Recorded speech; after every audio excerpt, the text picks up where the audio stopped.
Hey! Well, it's, a couple days afterwards, what, the 7th? The 8th? What is it? The 8th? Losing track of the days. I was gone. Lost a little of my voice. My ears are still ringing. I was at the Vans Warped Tour in Cleveland. And, yeah, I'll make another video about that. Little going-ons later. But this is about the FIFA World Cup semifinal between Spain and Germany. Now, I know it's late, and I know you already know the results. But I got more info. Maybe. Alright, getting into it. Obviously, we know Spain beat Germany 1-0. We know that Spain controlled the shots on goal at 13-5. And they had more shots on target. Outshooting them 5-2. Now, I don't want to say... Mueller, you there? Mueller? You there, Mueller? Mueller?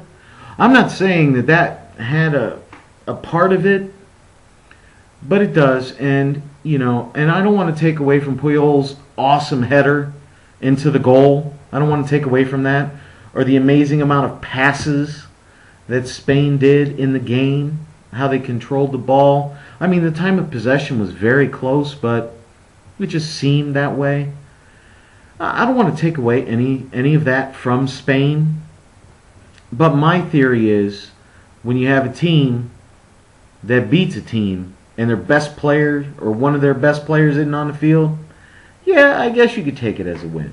And they are. They're playing in the finals, man, for the first time ever. And I don't want to say anything, but it seems like they're building like this dominance over Germany. Now, before you slam me, hear me out. The two biggest victories, arguably in Spain's history, have come against Germany. They beat them in 2008 for the European Cup, the championship. I don't know if you call it a cup or not. Maybe it's a bowl. I don't like tennis. They hold up a freaking dinner plate. I don't know. I don't know what you call it. We'll go with championship, okay? And then now they put them out of the semifinals of the World Cup in 2010. So these are two major victories over Germany in a very short amount of time. They don't get any bigger, except the finals, but they couldn't play Germany in the finals. It kind of had a finals feel, except for the fact that one of Germany's best players, and who was tied for the lead in goals for the entire tournament, was sitting on the bench because he was suspended, because he got a yellow card. I'm not saying you should wipe out the yellow cards as, certain points in the tournament, but when you get to the semifinals, you should be, you know what I'm saying? You should be able to make the semifinal. If you don't get the red card, you should go. I'm just saying. I don't know how the rules, how they work that, Anyway. But now that is done, now that we've seen that, this is going to be the first final since Argentina-Netherlands to feature two teams that have never won. And seeing as how Netherlands is in this one, we kind of know who won that one. Just throwing that out there.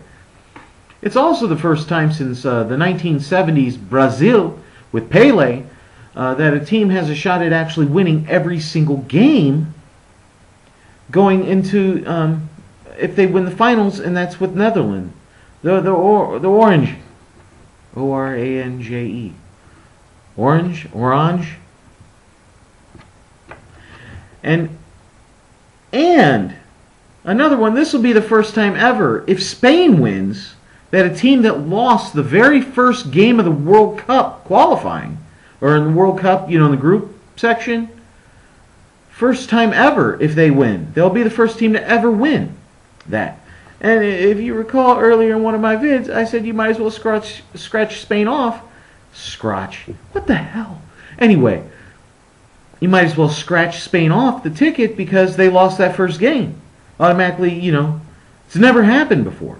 I mean, this has only been going on since like the 1930s, so you got some pretty good history there. You got some good data.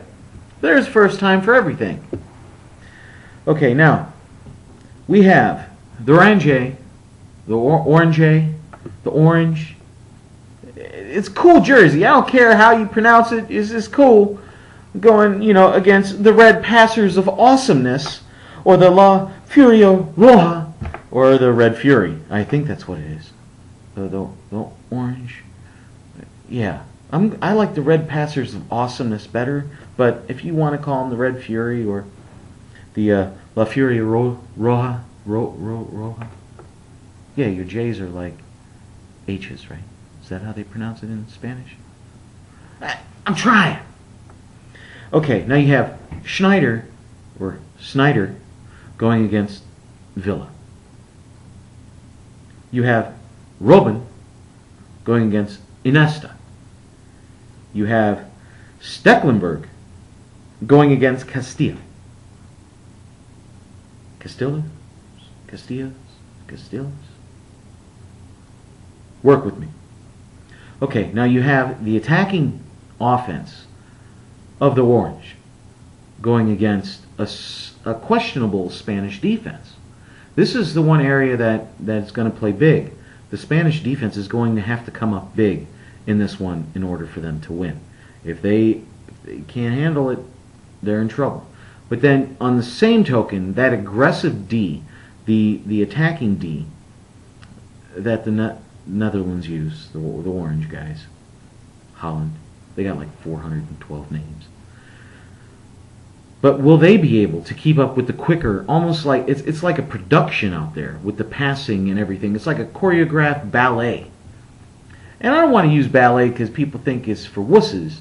You ever stood on your toes for a while? Man, it hurts. Anyway, they're going out there, and it's so fluid, and it's like poetry. I don't know, however you want, music, as they go through.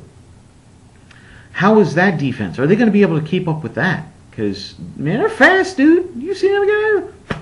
Where? Oh, what? Oh, I mean, they're passing, boy. They don't hold on to that ball very long. So that's what we got. It's exciting to see, and a European team is going to win, guaranteed. First time, I believe it's the first time ever that they've won on like foreign soil, not in Europe. Does that make any sense? Okay, so we'll see how that goes. All right, looking forward. I got a couple other videos I'm gonna cut today. I'm getting a little ticked off at the LeBron James thing. Anyway, hope you enjoyed this. Keep punching or kicking the football. I'm out. Guten Nacht. That was German, man. Crap.